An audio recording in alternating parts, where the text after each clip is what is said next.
प्रवासाला सुरुवात होते आणि एक वेगवेगळे टप्पे येत जातात. तुझ्या नाटकाच्या प्रवासाची सुरुवात पूर्ण विरामातनं झालेली आहे, त्याबद्दल सांग. पूर्णविराम नावाचं सचिन कुंडलकरचं नाटक जे मी पुण्यात ऑस्ट्रेलियातनं आल्यानंतर मी केलं. पण ते अर्थात प्रायोगिक नाटक आहे, त्यामुळे त्याला पुन्हा पोटापाण्यासाठी जे म्हणतात तो पैसा त्याच्यात नव्हताच. त्यामुळे त्या 6 महिन्यांपैकी 3 महिने माझे तसेच गेले. त्या नाटकाची तालीम असेल, त्याची तयारी असेल, त्याचे प्रयोग असतील, मजा खूप येत होती, कमालीची मजा येत होती. काहीतरी वेगळं करायला मिळतं हेही जाणवत होतं. पण ॲट दी एंड पैसा नाही आहे त्या नाटकात. आणि ते कुठेतरी होतंच डोक्यात की बापरे, 6 महिने मागितलेत आपण खरे, पण त्यातले 3 महिने गेले, आता पुढे काय. तर सुदर्शनलाच मी नाटकाच्याच रिहर्सलसाठी केलेलं असताना मला एक कानावर अशी उडवडत बातमी आली की एका मालिकेसाठी ऑडिशन्स चालू आहेत एका वेगळ्याच हॉटेलमध्ये, जे तिथला एक वेगळा ॲक्टर एका वेगळ्या सरांशी बोलत होता. हे मी फक्त ऐकलं. आणि तुम्ही इंडस्ट्रीत व्हिजिलंट असणं खूप गरजेचं आहे किंवा तुम्ही सतर्क असणं गरजेचं आहे, त्याची प्रचिती मला इथे आली. मी ते ऐकलं. मी कोणाला कळता कामा नये म्हणून एका वेगळ्याच वेळी गेलो. तरीही तिकडे माझे खूप ओळखीची माणसं ऑडिशनला ऑलरेडी आलेली होते आणि असं आलं की अरे तुला कोणी सांगितलं वगैरे वगैरे. पण ते ऑडिशन दिलं, त्यानंतरही काही फारसं घडलं नाही. आणि 6 पैकी जवळजवळ 4-5 महिने संपले माझे आणि मी बँगलोरला गेलो होतो.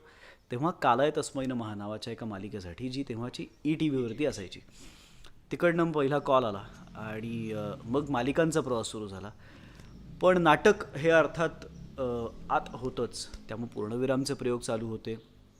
आणि जेव्हा मालिका मी करायला सुरुवात केली ना, तेव्हाही मी माझ्या प्रत्येक दिग्दर्शकाला हेच सांगायचो की मला चांगलं नाटक आलं तर मी नाटक निश्चित करणार आहे, कारण मी 30च्या 30 दिवस मी तुम्हाला सिरियलसाठी दिलेत असं नाही होणार. पण त्यातही पहिली 1-2-1 वर्ष वेगवेगळ्या चॅनल्सवरती मालिका करत राहिलो.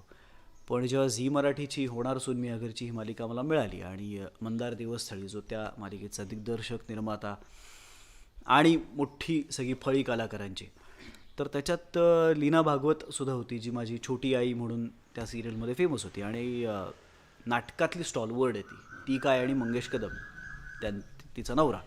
सो ते दोघं स्टॉलवर्ड्स आहेत नाटकात. आणि जेव्हा मला लीना भागवतनी विचारलं की अरे तू नाटक करणार आहेस असं म्हणाला होतास, तर माझ्याकडे नाटक आहे ते करशील का. म्हटलं कुठलं मला सांग. आणि ते नाटक होतं गोष्ट तशी गमतीची. ज्या नाटकाच्या नावाचे पण खूप किस्से आहेत, आम्हाला नावच सुचत नव्हतं. मी आता उद्या जाहिरात द्यायची नाही तर आम्ही रिकामी जागा ठेवतो असं इतपत झालं होतं. तेव्हा आम्हाला आता काय नाव देऊया, म्हणजे 5-3-2 वगैरे असं वाटेल ते आम्हाला काही सुचत होतं. असं तिघांचं काहीतरी असेल असं काहीतरी सुचत होतं. मग नंतर रिश्ता वही सोच नाही, जी ॲक्च्युअली एकांकिका होती, रिश्ता वही सोच नाही, पण ते स्टारशी जरा ते भांडणं होणार ते कळत होतं आम्हाला, कारण ती त्यांची टॅगलाईन आहे, त्यामुळे ते आम्हाला वापरता येईना. सो आम्हाला जाम कन्फ्युजन होतं की आता नाटकाचं नाव काय ठेवायचं. आणि finally Mangesh Kadam came up with की गोष्ट तशी गमतीची, म्हणजे त्याच्यात एक तशी आहे की म्हटलं तर गोष्ट गमतीची आहे पण खूप सिरियस आहे. आणि मग ते आम्हाला सगळ्यांना ॲप्ट वाटलं. आणि नाटक तर अर्थात सगळ्यांना माहिती आहे, ज्यांना माहीत नसेल त्यांच्यासाठी थोडक्यात सांगतो. तिघंच आहेत, आई, बाबा आणि मुलगा. मुलाचं ग्रॅज्युएशन झालेलं आहे आणि तो रिझल्ट घेऊन घरी येतो त्याच दिवशी नेमकं त्याचं ब्रेकअप झालं आहे, कारण गर्लफ्रेंड नापास झाली आहे. आणि त्यांचे एक वेगळेच इश्यू आहेत, अत्यंत इमॅच्युअर कपल आहे ते. 21 वर्षाचा मुलगा मी प्ले केला आहे जो ग्रॅज्युएट झाला आहे. आणि बाबांची चिडचिड ही होते की मी एवढे क्लासेस चालवतो विलेपार्ले ईस्टच्या एका घरामध्ये, आणि तू बाबा नोकरी कर, तू हे काही करू नकोस असलं धंदा बिंदा काही. आणि त्याचं म्हणणं असतं की मला धंदा करायचा आहे, मला बिझनेस करायचा आहे. आणि ह्याच्यामध्ये आईचं नेमकं काय होतं, इतकी साधी गोष्ट आहे, पण त्याच्यामध्ये आम्ही अटींचा खेळ खेळतो की एक मी अट बाबांना घालतो, बाबा एक मला अट घालतात. आणि मग त्यातनं मी बाबांना आईला डेटवर घेऊन जायला सांगतो, जे ह्या वयात आपण पालकांना डेटवर जायला सांगणं हेच किती एक विचित्र कॉन्सेप्ट आहे की डेटवर जायचं म्हणजे काय करायचं, आपल्या आईबाबांनी डेटवर गेल्यानंतर काय करू शकतात. तर तो एक धमाल सीन त्याच्यात आहे. किंवा बाबा मला 3 दिवस घराबाहेर काढतात, ते म्हणतात की तुला जग कळलं आहे, तुला बिझनेस करायचा आहे ना, बाहेर पड घराच्या आणि 3 दिवस राहून ये एकटा, कोणाचाही सपोर्ट नाही आहे तुला. आणि मग ते 3 दिवस राहून आल्यानंतर माझ्यात काय परिवर्तन होतं वगैरे वगैरे, असं ते नाटक आहे. सो गोष्ट तशी गमतीची आहे पण म्हटलं तर खूप सिरियस आहे. अशा पद्धतीचं ते नाटक माझं पहिलंच कमर्शियल नाटक. आणि 450 प्रयोग आम्ही केले कुठल्याही रिप्लेसमेंट शिवाय, म्हणजे अगदी बॅकस्टेजपासनं ऑनस्टेज कोणाचीही रिप्लेसमेंट नाही. आणि अर्थात होणार सूनसारखी एक मोठी मालिका चालू असताना हे सगळं करत होतो.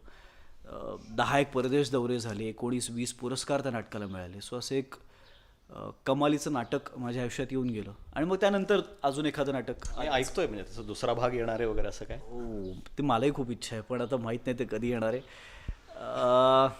मी आता सांगू शकत नाही कधी येईल.